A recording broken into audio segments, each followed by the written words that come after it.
کراچی میں پیشہ ور بھکاری خود کو مزدور یا دہاڑی دار ظاہر کر کے مخیر حضرات سے راشن جمع کر کے دکانوں پر بیچنے لگے۔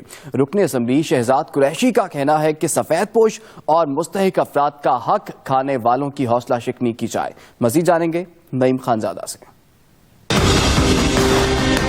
کراچی میں پیشہ ور بھکاری مستحق افراد کا حق مارنے لگے۔ یہ لوگ خود کو مزدور ظاہر کر کے مخیر حضرات اور فلاحی تنظیموں سے راشن لے کر بیچتے ہیں۔